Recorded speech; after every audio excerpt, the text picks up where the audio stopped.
However, you're thinking, how come that hasn't been funded for education, or even for disability, disability in general? Because the amount of disabled people have really suffered with their mental health, and they are struggling where they don't know where to turn to, they don't have the support that they need. And it's very concerning, and this is why we have the big issues of mental health, because there is those other factors as well to consider.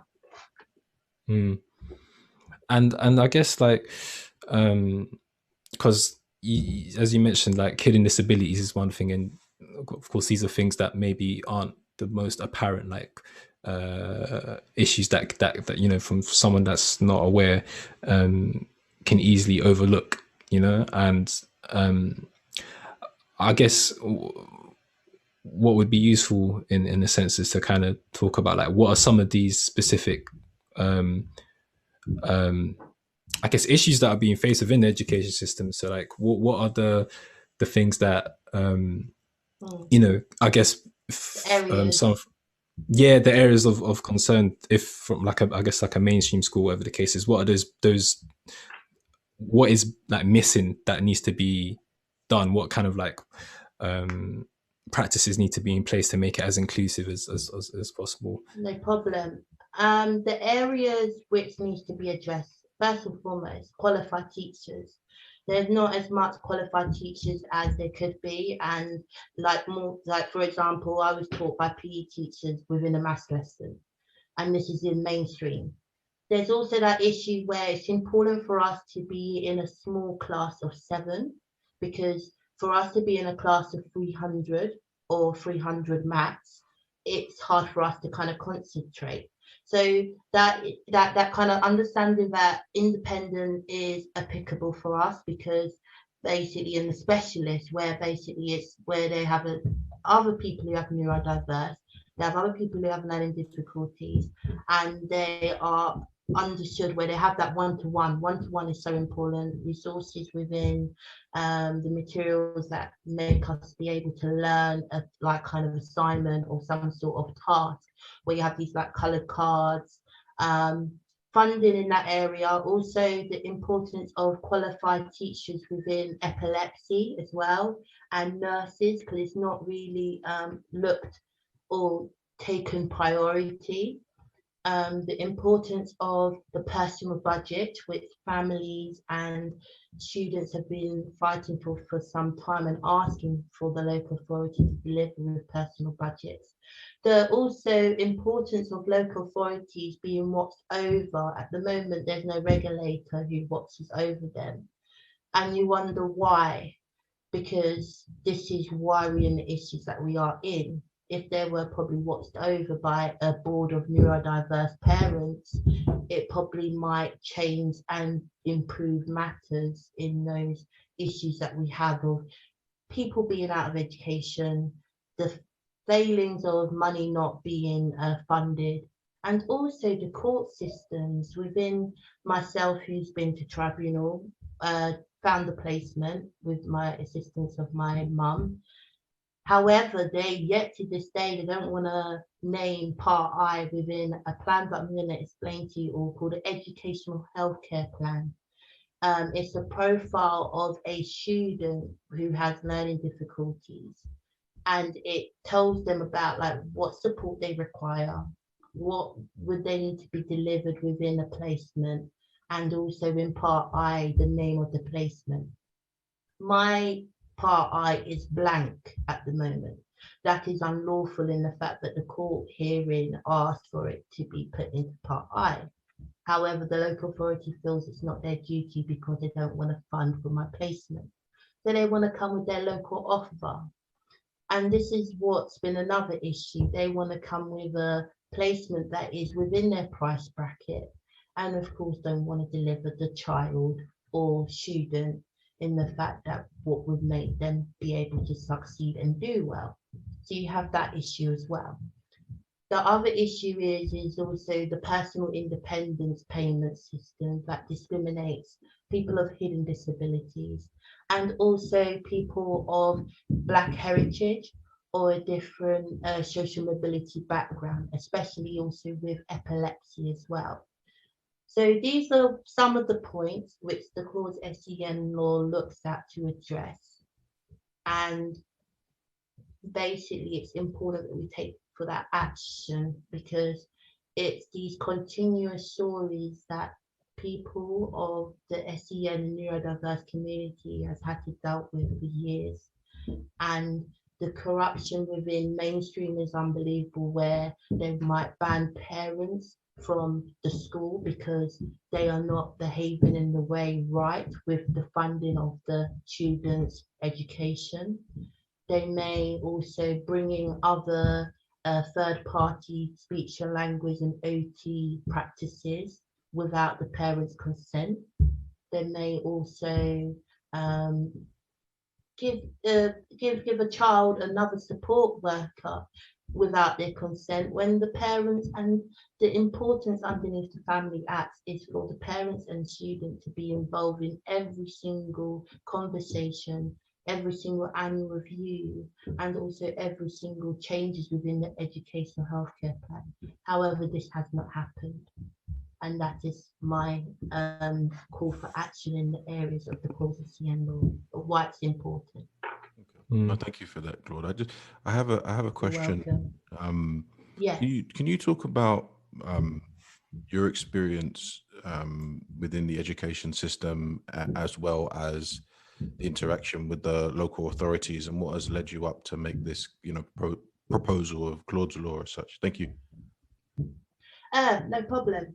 So I've experienced where it was a 6 years fight with my mum, because I was in a mainstream school, and this mainstream school was not, as you could say, acknowledgeable, and also didn't know how to deal with a person who had learning difficulties. I always had very strong self-esteem, but when I went to that school, I was declining in the fact that I thought, why am I learning so slow when I was in a class of 300 plus? And why am I kind of learning in a different way? And of course, my mum was aware that I was had a plan, and also was one of the youngest people to be diagnosed with neurodiverse. And what happened is I was suicidal at the age of 8 because of these issues. And I was also told, if I'm Black, I cannot play. So this is the white supremacy and the privileges of what's been going on in our society. And what happened is that I finally got a placement at this placement in Pearbright, where I was able to start. However, it was after 6 years fight, and that was in 2008, as I remember. It was the same day that Barack Obama got elected. And what happened is I started, but the panel were disgraced at why I was out of education for so long and why I wasn't be delivered. Then I decided to go back into mainstream, because I could see that there would have been still a continuous fight, even if I stayed in independent, for me to be delivered. And it would have been the same situation of me being back at square one and probably being out of education. So I decided to get grades within a placement in Uxbridge. Did well there. However, of course, because it was mainstream, they didn't deliver my support, and they made sure they kind of cut down the money. These are the issues that we can find as well in mainstream. And what happened is I left out on 2017 and completed the grades and achieved what I needed to, but not in my English and maths. And what's happened now is I've been out of education from 2017 and was hoping to continue my education in further education. However, it was the plan for me to be in higher education. And this is why I created the Claudes SEN law, because it's gone on for too long. And there's been issues where it's like you always have that kind of self-doubt of thinking, am I going to be delivered? Am I going to be able to continue my education? Because the local authority always have some plan, or have, you could say, antics of trying to disrupt it because of funding. And the issue is they're not really the best communicators within emails or within contacts, and the fact that they don't listen to us. And the education and the plan is about us as students and also families. And this is where I found that there's a big void there, and they want to control the placement of where you choose to try and suit for themselves. And yeah, it's the fact of that action needs to be taken, and this is where I am currently. And I've been stripped away from my DLD. I'm currently sofa surfing because it's the fact that I will be threatened with homelessness, and the fact that they thought they could combine with the housing housing society, and thought they could basically be discriminative, be introducing neglect, and the behaviours are just beyond I don't even know the best word, but just beyond unbelief or disgrace, really. So yeah, I hope that answers your question, Tom. Yeah, Claude, I think one thing that I think there's a few things that you touch on in regards to your actual petitions, as far as like what you want, the changes that you want to see be made, and it kind of comes around the idea of review of three particular areas. One was the curriculum, as well as education opportunities, and then employment opportunities. And I thought you touched a little bit on the educational aspects and some of the things that could be done, but as it kind of relates to employment opportunities, what do you see as some of the kind of barriers and issues that kind of people from neurodiverse backgrounds or with hidden disabilities face when it comes into employment? I think the policies are old, first and foremost, and the fact that I'm aware that the policies are not inclusive in the fact of the learning of the neurodiverse.